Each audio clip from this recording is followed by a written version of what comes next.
Yo, what's going on, guys? It's Jack, and welcome back to another video. So now that the game's been out about what, 2 weeks now, I think it's pretty reasonable to at least make a post-release wish list for Call of Duty Black Ops 4. And I've limited this list to about 10 things, and I think these things are pretty reasonable. And I know that some of these things are already on the way and or working on getting fixed or whatnot, but I thought that they were worthy mention. Number one, they're extremely important. Number two, especially when it comes to the quality of the game and the consistency of the game, which is one of the things that the game specifically has been having trouble with, is its consistency. And number three, I also want you guys to tell me at the end if there's anything specific that you would want added to your wish list in terms of what you would like in this, and what you guys think of these things and what your experiences are with them as well, because I know that with the inconsistencies of the game, everybody's experience could be a little bit different, and you'll see where I'm coming from when I get into this list. So let's start this off. We got a pretty big list and an only limited time to do it, so let's get into it. Now, the first thing I want is for them to remove flinch, or if they don't want to do that, they need to add at least a teensy-weensy little bit of flinch to snipers. I think that that's an excellent way of quote-unquote nerfing the snipers without necessarily having to nerf the weapon itself. Just adding flinch to them when they're getting shot is just something that makes a whole load of difference. Now, granted, yes, I do believe that the weapons themselves do need some sort of nerf in terms of, like, let's say the amount of aim assist that could be used on the that is on the snipers, but that's just my personal opinion. And yes, I've picked up a sniper a few times and I can actually feel it, but the just either adding a little bit of flinch to for people that are ADSing with snipers, and or removing flinch from the game in general is something that I would really like, because you have no idea, especially yesterday when I was paying a little bit more attention to the kill feed than I usually do. I was grinding free-for-all all day yesterday, and pretty much what ended up happening was I kept on looking at my feed, and like consistently, time and time again, I would constantly get killed by a headshot. Like, it would happen at times, it would happen so often, it would happen like 5 or 6 times in a row. It would really get agitating. And this happens, I remember this specifically happening a hell of a lot more when I was using the Spitfire, which you're going to see in the second gameplay.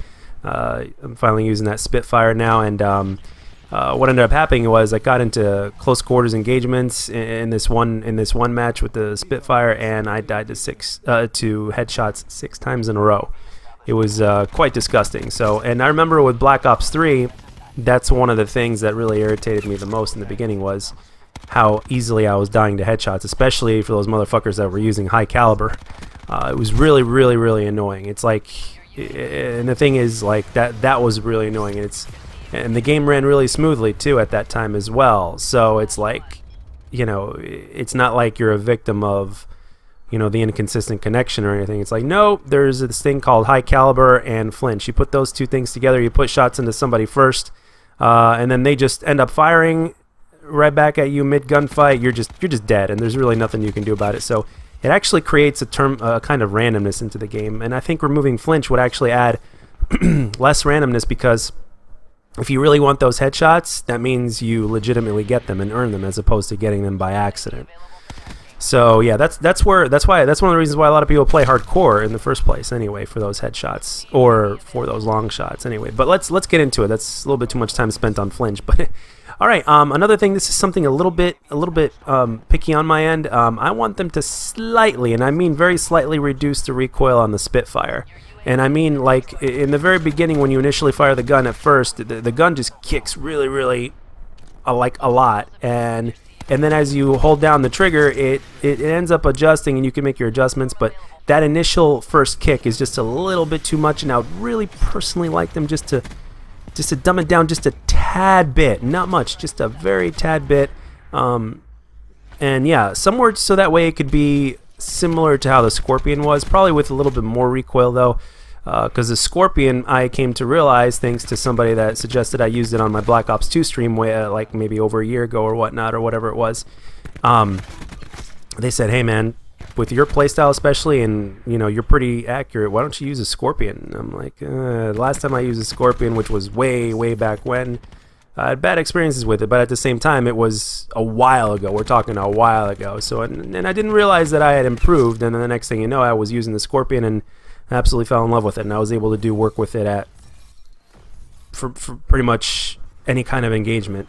Granted, the engagements weren't like too distant, but whenever it did get a little bit distant, I was still able to maintain accuracy. And the Scorpion, I feel, in Black Ops 2, you had to have a certain level of skill if you wanted to use it at more than just up close. If you wanted to be good with it at medium range, you had to have a certain level of skill. And I think with the Spitfire, just slightly reducing that recoil kind of gives us that opportunity to do that, as opposed to just being as crazy as it is on that initial first shot, which can actually sometimes throw you off even in close distance engagements, and more than it's supposed to. So just a couple of thoughts, just a little bit of pickiness right there. So let's keep on moving on down the list here. Adjust or increase the score in objective game modes. I've mentioned this time and time again, but kill confirm, domination, hardpoint, and all that, we should be getting more score for picking up objectives. It's simple as that. It makes you not want to play those game modes because it's like, oh, what's the incentive? It's like the only reason why a lot of people are still playing domination is the fact that the games last a long time. That's pretty much it. They want their 100 score gameplay, or they just want to see how many kills they can get by the time the game's over. But other than that, the game, the score, for instance, needs to be increased. It's just not enough points, and Treyarch needs to get down on this because it's something that I think a lot of people would agree with. So let's move on to the next one. Add a mercenary TDM playlist. It only makes sense to add a mercenary TDM, not just because that's what it was in the past. Back in the day, the mercenary playlist was, if I remember correctly, was mainly TDM, if I remember. But right now they dropped a mercenary capture mosh pit playlist, which is great. It's a step in the right direction, but unless I'm wrong, TDM is still the most popular game mode in Call of Duty, period. So adding a mercenary TDM playlist would only make the most sense in the world, at least the way I'm thinking. If there's something about my thought process in terms of this subject that's off, please let me know. But yeah, a mercenary TDM playlist would be great. Let's move on to the next one. Oh yeah, black market adjustment. As of yesterday on Xbox, which is what I'm playing on right now, is I'm leveling up my account on Xbox and mastering my craft, so to speak. I played God knows how many matches of free-for-all, and I noticed that it took about 6 or 7 matches of free-for-all to move up a tier to unlock the things that are in the black market for the first Operation First Strike. And even though it's been dumbed down from what it initially was, it's still pretty ridiculous. So they need to adjust that again, because they're basically telling me I need to play 1,400 matches of free-for-all in order for me to unlock all 200 tiers. I'm sorry, but that's way excessive.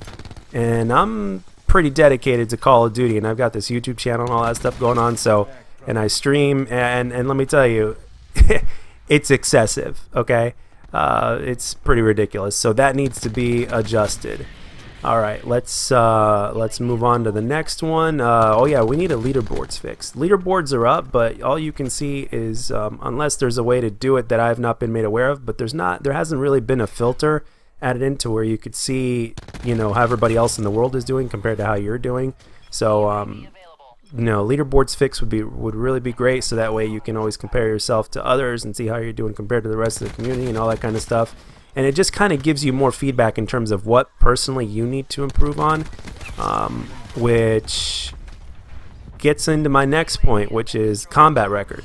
The combat record has been said it's been coming. Last I checked, they said the combat record was supposed to be here this week, I believe, if I remember correctly, but it just never happened. So I guess we're getting a delay. So I like to think that it's still on the way, but I just wanted to kind of make it a point that combat records in Call of Duty is something that is essential. Until this day, a lot of people still believe that the Black Ops 1 combat record is probably the overall best combat record in the history of Call of Duty.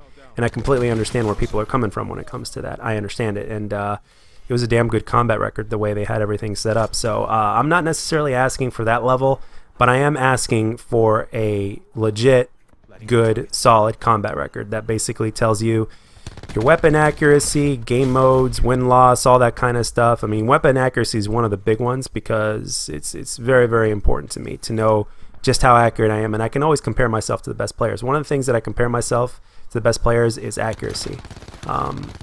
Because, like, for instance, in Black Ops 3, I was at 24 or maybe 25% with the CUDA, and I was very, very happy about that accuracy, especially since I play so aggressive. And one of the things I like to do is compare with some of the best players out there, like the Marker J. Like, Marker J had 28% accuracy with the CUDA.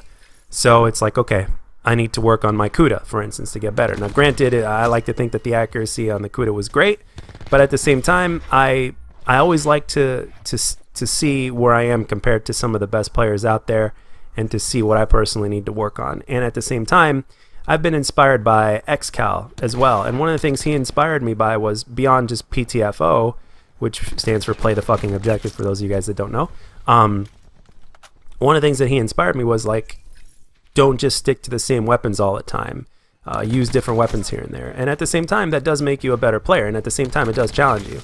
So if you're going to play against noobs all the time, it really is good to use a variety of weapons as well, because you challenge yourself in different ways. Like, for instance, I started using the KN, and it turns out that that weapon is actually pretty damn good. I've been dogging on it so much, but the KN is actually pretty damn solid. Granted, you get used to it. And that's what I had to do. I had to get used to it. And now I have another weapon into my arsenal. And again, it makes the game more fun to play, the variety of weapons. And God knows we're probably only going to get more. Let's keep going here. The next, continue to fix spawns. The spawns are a major problem. I was talking to my best friend about it yesterday, and he likes the game, but one of the things that's turning him off is the fact that the spawns are just fucked up across all game modes. Granted, domination was probably the worst, but spawns still need to continue to be fixed. And one way you could tell is, I don't know if it's also because of some of the map sizes, because some of the maps in the game are really big. Not like Ghosts big, but still bigger than they need to be. But like in free-for-all, games shouldn't last the whole 10 minutes. Or you shouldn't, you know, the game should be done at about, let's say, anywhere from, depending on how good the player is as well, anywhere from, free-for-alls should take anywhere from 6 to 8 minutes or so.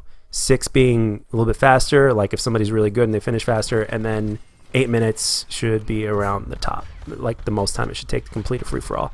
And in some maps in this game, you just don't finish them in time. Inconsistent streaks is another one. Sometimes you can get an attack chopper or whatnot, and sometimes it won't do shit. And depending on, sometimes it is map dependent, but sometimes you can be in an open map and then that attack chopper still won't do shit. So that needs to be fixed. And the last one is fix the custom classes problem. Because once you get to like custom class 6, 7, 8 or whatnot, you'll create a custom class and then you won't be able to use it. There's like a glitch that basically just doesn't allow you to use that class, and you end up using a different class or whatnot. So that needs to be fixed, because that's really annoying, especially for the people that have unlocked those extra custom classes that would really like to use the new class that they've made. So that needs to be fixed. But anyway, guys, that's all I got for this one. Let me know what you guys think. Do you agree with some of the things that I mentioned in this wish list? Do you disagree? What are your experiences? Or on the other hand, can do you guys relate? Let me know. And if there's anything specific, really, really major that should have been added onto this wish list that you think I should have mentioned, let me know. I'd love to hear your feedback. Thank you very much for the feedback, by the way, in the videos that I've requested it. You guys are awesome, and I'll catch you guys on the next one.